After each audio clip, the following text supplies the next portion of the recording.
گمراہ ایپیسوڈ 209۔ میں نے پریشان ہو کر ایک بار پھر فرنیلو کے نمبر گھما دیے۔ میرا خیال تھا کہ وہ وہاں سے اٹھ گیا ہوگا، مگر نہیں، وہ ابھی تک فون پر موجود تھا۔ ہلو، اس کی بہت ہی دبنگ آواز مجھے سنائی تھی۔ میری آواز پہچانتے ہو؟ ہاں، میں سمجھ رہا ہوں، تم آرتھر کے پڑاؤ سے بول رہے ہو۔ بڑے خبردار معلوم ہوتے ہو۔ تم نے 3 آدمی میری طرف بھیجے تھے۔ ہاں، مگر تم ابھی تک وہیں ہو۔ گاڈ ڈیم اٹ، وہ آدمی کہاں ہیں؟ ان کی لاشیں یہاں سے اٹھوا لو۔ کیا بکواس کرتے ہو تم؟ میں تمہارا مغز توڑ دوں گا۔ ہوا کیا ہے انہیں؟ وہ ایک دم بوکھلا سا گیا، اس سے ضبط نہیں ہو رہا تھا۔ میں ٹھیک کہہ رہا ہوں، یا پھر اپنا پتہ بتا دو، میں انہیں لے کر وہاں آ جاتا ہوں۔ او شٹ اپ، تم انہیں آؤٹ نہیں کر سکتے، یہ کیسے ہو سکتا ہے؟ مگر یہ سب کچھ ہو گیا ہے مائی ڈیئر فرنیلو، میں نے تمہیں اسی لیے فون کیا ہے۔ بہتر ہے کہ تم ابھی وہاں سے چل دو یا کوئی کوڑا گاڑی بھیج دو، میں انہیں لدوا دوں گا۔ اگر تم نے ان کا بندوبست نہیں کیا تو میں خود تمہارے پاس پہنچ جاؤں گا، سمجھے؟ اور پھر تمہاری زندگی کی کوئی ضمانت میں نہیں دے سکوں گا فرنیلو بیٹے۔ یہ کہہ کر میں نے فون بند کر دیا اور پھر سگریٹ سلگا کر صوفے پر بیٹھ گیا۔ کسی لاش کے ساتھ، اور وہ بھی مست شدہ چہرے والی لاش کے ساتھ بیٹھنا ایک عذاب سے کم نہیں ہوتا۔ اس وقت رات کے 11:30 بج چکے تھے۔ فرنیلو کا فون دوبارہ نہیں آیا۔ 15 منٹ اسی طرح گزر گئے۔ میں نے ایک اور سگریٹ سلگا لیا۔ اچانک دروازے پر کسی نے بہت ہی ہلکے انداز میں دستک دی۔ میرا دل اچھل کر حلق میں آ گیا۔ پتہ نہیں دروازے پر کون آیا تھا۔ میں نے پستول ہاتھ میں لے لیا اور دبے پاؤں آگے بڑھا۔ دستک پھر ہوئی، اب کی بار ذرا زیادہ بلند آواز تھی۔ کون ہے؟ اوہ، سر غیاث احمد، دروازہ کھولیں، آپ خیریت سے تو ہیں؟ یہ لزی کی آواز تھی۔ میں اور زیادہ پریشان ہو گیا۔ اپنی زندگی کا یہ رخ میں اسے نہیں دکھانا چاہتا تھا، مگر وہ اچانک ہی آ گئی تھی، اور ان تینوں کو میں نے تو یہاں آنے کی دعوت نہیں دی تھی۔ میں لزی کو سمجھا سکتا تھا۔ میں نے آگے بڑھ کر دروازہ کھول دیا۔ آئے لزی، مجھے افسوس ہے، یہ کمرہ کچھ اچھا منظر پیش نہیں کرا۔ وہ ابھی تک میری اوٹ میں کھڑی تھی اور کمرے میں اس کی نظر نہیں پڑی تھی۔ کیا ہوا؟ خیر تو ہے؟ آپ کے دروازے پر کار کھڑی ہے، میں باہر لان میں آپ کا انتظار کر رہی تھی، مگر آپ باہر ہی نہیں آئے۔ وہ کار کس کی ہے سر غیاث احمد؟ وہ ان لوگوں کی کار ہے لزی، ذرا دیکھیں نے، کیا یہ اولیور کے دوست ہیں؟ میں ایک طرف ہٹ گیا۔ او مائی گڈنس، یہ کیسے مر گئے؟ سب نہیں مرے ہیں، یہ آدمی بے ہوش ہے، اس کی ران میں گولی لگی ہے۔ البتہ اس آدمی نے اپنی کنپٹی پر پستول رکھ کر خود کو گولی مار لی۔ میں بہرحال بالکل بے قصور ہوں۔ میں نے اس کو دکھائے بغیر پستول جیب میں رکھ لیا۔ وہ چیخنا چاہتی تھی مگر اس نے اپنا منہ بند کر لیا، دونوں ہاتھ سختی سے منہ پر رکھ لیے۔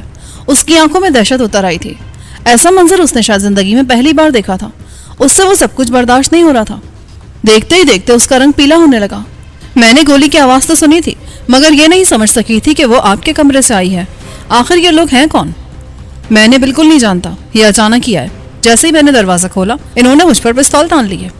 اوہ، اور آپ بچ کیسے گئے؟ یہ تو بہت ہی خطرناک لوگ لگتے ہیں۔ ہاں، ان کے چہرے تو یہی بتا رہے ہیں، بس ان کا داؤ نہ چل سکا۔ اس آدمی کو میں نے زخمی کیا اور اس شخص کو ایسی ٹکر لگی کہ یہ بے ہوش ہو گیا، مگر اس کی سمجھ مجھے نہیں آئی کہ اس نے خود کو کیوں گولی مار لی۔ اب کیا کرے غیاث احمد؟ آپ تو یہاں بالکل ہی اجنبی ہیں، پولیس کو کیا جواب دیں گے؟ میں تو خود حیران ہوں کہ کیا کروں، کوئی بات سمجھ میں نہیں آ رہی۔ ان کے نام کیا ہیں؟ مجھے کچھ نہیں معلوم لزی، مجھے کیا پتا کہ یہ لوگ کون ہیں؟ میں نے جھوٹ بول دیا۔ آپ یوں کریں کہ ابھی یہاں سے نکل جائیں اور کسی بھی ہوٹل میں جا ٹھہریں۔ نہیں نہیں، یہ کیسے ہو سکتا ہے؟ آپ کو، آرتھر کو، جوزفین کو، اولیور کو، اور پتہ نہیں کس کس کو معلوم ہے کہ میں یہاں ہوں۔ میں کسی الزام سے کیسے بچ سکتا ہوں؟ میرا خیال ہے کہ میں پولیس کو اطلاع کر دوں۔ ایسا ہرگز نہ کریں، وہ آپ کو کسی اور چکر میں پھنسا لیں گے۔ ایک بات بتائیں سر غیاث احمد، اخباروں میں وہ تصویر آپ ہی کی چھپی تھی نا، اغوا شدہ ہوائی جہاز کو چھڑانے کے حوالے سے؟ اب وہ زیادہ اطمینان سے بات کرنے لگی تھی۔ اس کا اضطراب بڑی حد تک کم ہو گیا تھا کیونکہ میں بڑے اعتماد کے ساتھ باتیں کر رہا تھا۔ ہاں، وہ میں ہی تھا، وہ تصویر آپ کے اس ادنا خادم کی ہی تھی۔ اوہ، یہ بات تو میرے لیے باعث فخر ہے جناب عالی۔ اب دیکھیں نا، اگر یہ بات پولیس کے علم میں آ گئی تو وہ کیا سوچیں گے؟ میں کہہ دوں گا کہ یہ لوگ مجھ پر حملہ کرنے کی غرض سے آئے تھے۔ یہ میرا کمرہ ہے، میں یہاں رہ رہا ہوں، ان کا اس طرح آنا اور مجھ پر حملہ کرنا قطعاً غیر قانونی ہے۔ مگر پتہ نہیں کیوں میرا دل نہیں مانتا، میں آپ کو کسی مصیبت میں پھنستا نہیں دیکھنا چاہتی۔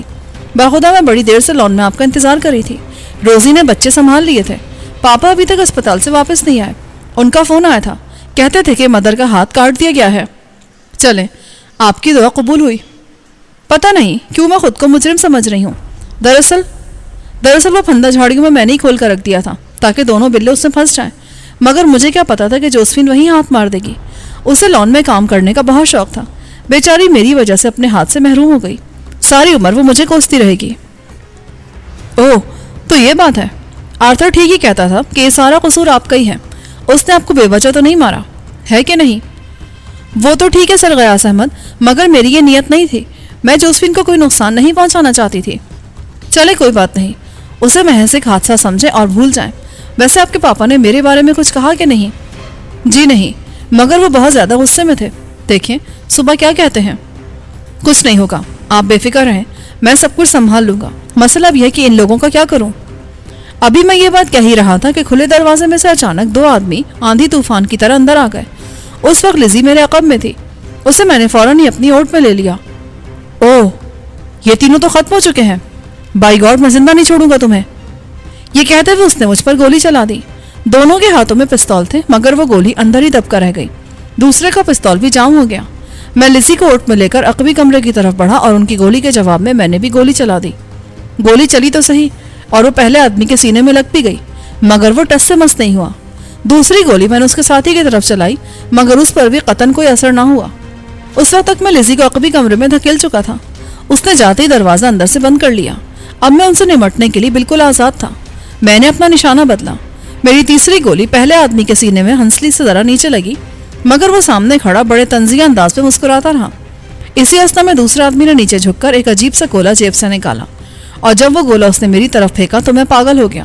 وہ کوئی آہنی جال تھا جو اس نے میری طرف اس طرح پھینکا کہ جب وہ کھولا تو میں اس میں پھنس کر رہ گیا تھا.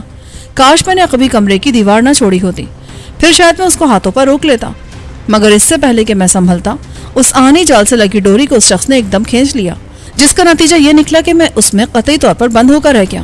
دوسرا کام ان لوگوں نے یہ کیا کہ ایک دم وہ میرے اوپر آ چڑھے اور ایک جھٹکے سے پہلے آدمی نے میرا پستول ہاتھ سے چھین لیا. اب میں بالکل نہتا ہو چکا تھا. تو تمہارا نام گالس ہے؟ لومڑی کے بچے، تم بہت ہوشیار بنتے تھے نا. تم نے کیا کر دیا انہیں بتاؤ. پہلے آدمی نے میری پسلیوں میں بوٹ کی ٹھوکر مارتے ہوئے کہا. یہ جو فرینک ہے نا، اس نے خودکشی کر لی. کنپٹی پر پستول رکھ کر خود کو گولی مار لی. یہ آدمی بے ہوش ہے اور یہ تیسرا آدمی زخمی ہے. اس کی ران میں گولی لگی ہے. کچھ اور پوچھنا چاہتے ہو؟ میں نے بڑے پورا اعتماد اور جمے ہوئے لہجے میں کہا. مجھے انہوں نے جال کے اندر بالکل ہی مرغا بنا لیا تھا اور میں ان کے سامنے دو زانوں ہو کر بیٹھا تھا، اس حال میں کہ جال کے تار میرے ہاتھ پاؤں کاٹ رہے تھے. پتہ نہیں ایسا کھردرا جال انہوں نے کس لیے بنایا تھا. اتنا انہیں معلوم ہو چکا تھا کہ وہ مجھے پستول سے شکست نہیں دے سکیں گے. اس کا تجربہ انہیں پہلے ہی ہو چکا تھا. اخبار اس کے گواہ تھے. یہی وجہ تھی کہ وہ اپنے ساتھ آہنی جال بھی لیتے آئے تھے اور اس کی وجہ سے وہ مجھے پکڑنے میں کامیاب بھی ہو گئے تھے. مگر میری اصلی ذرا کا راز وہ ابھی تک نہیں سمجھ سکے تھے اور مجھے ڈر تھا کہ کہیں وہ میری انگوٹھی پر ہاتھ نہ مارے. میں ایسی حالت میں تھا کہ اپنا دفاع بھی نہیں کر سکتا تھا. میری تلاشی کے دوران شاید وہ یہی کریں مگر اب میں کچھ بھی نہیں کر سکتا تھا. ان کو روکنا میرے لیے کسی بھی طرح ممکن نہیں تھا. سب سے پہلے انہوں نے فرینک کو دیکھا، پھر وہ فراسٹ کی طرف بڑھے اور یہ دیکھ کر انہیں اطمینان ہوا کہ وہ ابھی زندہ ہے. پھر وہ لوور کی نبض دیکھنے لگے. وہ ابھی تک بے ہوش تھا مگر اس کی سانس کی آمد و رفت جاری تھی. ہے گارٹن، اس لڑکی کو دیکھو، وہ بھی ہمارے ساتھ جائے گی. دیکھا نہیں تم نے کیسی ہے؟ ہاں اسے تو ضرور ساتھ لے جانا چاہیے شاور. وہ تو لاکھوں کروڑوں میں ایک ہے، ہالی ووڈ کی ایکٹریس لگتی ہے. یہ کہہ کر کاٹن عقبی دروازے کی طرف بڑھ گیا. لگتا ہے ان دونوں میں گہری دوستی ہے. کیوں بے، یہ تجھے کہاں سے مل گئی؟ شاور نے پھر میری پسلی میں بوٹ کی ٹھوکر ماری. میں نے بہت زور لگایا مگر وہ جال مجھ سے کسی بھی طرح نہ کھل سکا، ورنہ میں اس کی باچھیں چیر دیتا. وہ میرے قریب ہی کھڑا تھا. جیسے اس نے بوٹ کی ٹھوکر مجھے لگائی، میں نے بازو پھیلا کر اس کی دونوں ٹانگیں جکڑ لی. میرے بازو کھل کر تاروں سے باہر نکل آئے تھے. وہ دیورا کر نیچے گرا تو میں نے دونوں ہاتھ اس کی گردن پر ڈال دیے. دیکھتے ہی دیکھتے میں نے اس کی رگ مسل دی. میں یہی کر سکتا تھا. کاٹن نے دروازہ کھٹکھٹانا بند کر دیا اور جب اس نے پیچھے مڑ کر دیکھا تو وہاں کا نقشہ ہی بدلا ہوا تھا. وہ پلٹ کر میری طرف آیا. اس نے آؤ دیکھا نہ تاؤ پستول کا دستہ سیدھا میری گدی پہ دے مارا. وہ بہت ہی کاری ضرب تھی جسے میں برداشت نہ کر سکا اور دیکھتے ہی دیکھتے میں بے ہوش ہو گیا. پھر مجھے قطعاً پتہ نہ چلا کہ کمرے میں ہوا کیا ہے، لزی پر کیا بیتی. میری تو دنیا ہی اندھیر ہو گئی تھی. جب مجھے ہوش آیا تو اس وقت میں ایک صاف ستھرے فوم کے بیڈ پر لیٹا تھا. کمرہ بہت ہی صاف ستھرا تھا. فرش پر نیلے رنگ کا مصنوعی ریشے کا قالین بچھا تھا. سامنے کی دیوار کے ساتھ ایک میز کے گرد 4 کرسیاں رکھی تھیں اور میز پر کچھ لکھنے پڑھنے کا سامان رکھا تھا. یوں لگتا تھا جیسے وہ کسی سرکاری افسر کی میز ہے. کمرہ زیادہ بڑا نہیں تھا. اس میں 3 دروازے لگے تھے. ایک باہر کو کسی طرف کھلتا تھا اور 2 عقبی دیوار میں تھے. میرے سر میں اس وقت شدید درد ہو رہا تھا. سر دبانے کے لیے میں نے ہاتھ اوپر اٹھائے تو معلوم ہوا کہ انگوٹھی ابھی تک میرے ہاتھ میں موجود تھی. میں نے جیبیں ٹٹولی تو مجھے احساس ہوا کہ ان میں وہ سب چیزیں موجود ہیں جو مجھے یاد تھیں. یہاں تک کہ سگریٹ بھی وہیں رکھے تھے. میرے ہاتھ پاؤں پوری طرح آزاد تھے اور کسی نے میرے اوپر نرم ملائم کمبل ڈال رکھا تھا. اسے پرے ہٹا کر میں بستر سے اٹھ گیا. سامنے کے دروازے پر پردے تنے تھے. میں نے وہ پردے ہٹائے تو مجھے کمرے کے سامنے برآمدہ دکھائی دیا. اس سے آگے کھلا صحن تھا جس میں گھاس کے قطعات بنا دیے گئے تھے. عمارت اس چوکور صحن کے چاروں طرف امڑتی چلی گئی تھی اور مجھے نہیں معلوم تھا کہ وہ کتنی اونچی عمارت ہے کیونکہ کمروں کا اور منزلوں کا ایک لامتناہی سلسلہ اوپر کو اٹھتا چلا گیا تھا. میرے کمرے کے باہر پولیس کا باوردی امریکی سپاہی بیٹھا تھا. اسے دیکھ کر میں چونکا. اس کا مطلب یہ تھا کہ مجھے پولیس پکڑ کر لے آئی ہے. پہلا سوال میرے ذہن میں یہی ابھرا کہ ان سالوں کو کس نے بتایا کہ اولیور کے گھر میں کیا کچھ ہو چکا ہے. وہ لوگ تو پولیس کو کوئی بات بتانے پر آمادہ کبھی نہ ہوتے, خواہ ان کے کتنے آدمی ضائع کیوں نہ ہو جائیں. وہ چپ کر روزہ رکھ لینے والے لوگ تھے. پھر یہ کیسے ہو گیا؟ میری چھٹی حس مجھے بہت محتاط رہنے کا مشورہ دے رہی تھی. صورتحال بہت ہی زیادہ خراب اور اندھوناک معلوم ہوتی تھی. میں نے جیب سے سگریٹ نکال کر سلگا لیا. میں باہر بیٹھے سپاہی کو نہیں بتانا چاہتا تھا کہ میں جاگ چکا ہوں. میں وہاں سے نکل بھاگنے کی ترکیبیں سوچنے لگا. بستر سے اٹھ کر میں نے عقبی دروازہ کھولا تو معلوم ہوا کہ وہ غسل خانہ ہے, اور بہت ہی عمدہ غسل خانہ تھا وہ, جس میں شیمپو, تولیہ اور صابن کے علاوہ شاور بھی لگا تھا. باتھ ٹب بھی تھا اور فرش اس کا نہایت ہی نفیس اور عمدہ تھا. میں نے سگریٹ میز پر رکھے ایشٹر میں مسلا اور منہ ہاتھ دھونے کے لیے غسل خانے میں جا گھسا. پھر میں نے شاور لینے کا سوچا. اس وقت صبح کے 8 بج رہے تھے. جب میں اچھی طرح نہا دھو کر ایک دم تر و تازہ ہو کے غسل خانے سے نکلا تو مجھے لگا جیسے میں پھر سے زندہ ہو گیا ہوں. میرے ذہن میں دراصل لزی نے بڑی لطافتیں بھر دی تھیں. اس کا خیال مجھے بہت اونچا اڑانے لگا تھا, مگر میں اسے اولیور کے گھر کے عقبی کمرے میں بند کرنے کے بعد کچھ بھی نہ کر سکا تھا. پتہ نہیں اسے ان چوروں نے کہاں رکھا تھا. پتہ نہیں کس حال میں تھی وہ مظلوم لڑکی. اس کا خیال آتی ذہن ایک بار پھر الجھنے لگا اور سگریٹ نکال کر میں میز کے سامنے رکھی کرسی پر جا بیٹھا. اچانک دروازے کے شیشوں میں سے مجھے قداور آدمی کی صورت دکھائی دی. سپاہی اسے دیکھ کر اسٹول سے اٹھ گیا. اس آدمی نے امریکی پولیس کی وردی پہن رکھی تھی. وہ کوئی افسر معلوم ہوتا تھا. اس نے دروازے پر پہنچتے ہی اپنی ٹوپی اتار دی.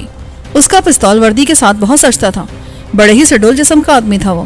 سپاہی نے فوراً دروازے میں چابی گھمائی اور وہ آدمی عجیب سے دلفریب انداز سے پردہ اٹھا کر اندر آ گیا. مجھے سامنے پلنگ پر بیٹھا دیکھ کر وہ کچھ پریشان سا ہو گیا. تو تمہیں ہوش آ گیا ہے؟ جی ہاں. کیا مجھے بے ہوش آنا چاہیے تھا؟ نہیں, یہ تو بہت اچھا ہوا. ڈاکٹر فیرس 2 بجے تک تمہارے پاس رہا, پھر وہ مطمئن ہو کر چلا گیا تھا. تم وہی آدمی ہو نا جو پیٹر ہاک کے تھانے سے فرار ہو گیا تھا؟ جی ہاں, میں وہی ہوں اور میرا نام غیاث احمد ہے. بیٹھو, اطمینان سے بیٹھو. یہ کہہ کر وہ اپنی کرسی پر جا بیٹھا اور جاتے ہی اس نے گھنٹی بجا دی. کچھ ہی دیر بعد ایک اور افسر اس کمرے میں آ گیا. ہیلو گریگری, کیسے ہو؟ بالکل ٹھیک. یہ آدمی بالآخر ہوش میں آ ہی گیا. ہاں گریگری, اور اب ہمیں اس سے بہت کچھ پوچھنا ہے. کیوں مسٹر, تم ہم سے تعاون کرو گے یا ہمیں کوئی اور طریقہ اختیار کرنا پڑے گا؟ یاد رکھو, تم یہاں سے بھاگ نہیں سکو گے. اس وقت تم پولیس ہیڈ کوارٹر میں ہو. میں سمجھ رہا ہوں جناب, پوری طرح آپ کی بات سمجھ رہا ہوں. بیٹھ جاؤ ہیمفرے, اور جو کچھ یہ کہتا ہے اسے اپنی نوٹ بک میں لکھتے جاؤ. مجھے یہ بتاؤ مسٹر غیاث کہ تم اس مکان میں کیسے پہنچے؟ میں آپ سے معذرت چاہتا ہوں. پہلے مجھے یہ بتائیں کہ وہاں جو کچھ ہوا اس کی اطلاع آپ کو کیسے ملی؟ ہاں, یہ سوال بڑا اہم ہے. دراصل ہمیں آدھی رات کو ایک لڑکی کا فون ملا. اس کا نام لزی ہے اور وہ 7 والے مکان میں رہتی تھی. کیا وہ بچ گئی ہے؟ ہاں. دراصل جب تم نے اسے عقبی کمرے میں دھکیلا تو اس نے کوئی 20 منٹ بعد وہاں سے اسٹور روم میں پناہ لے لی.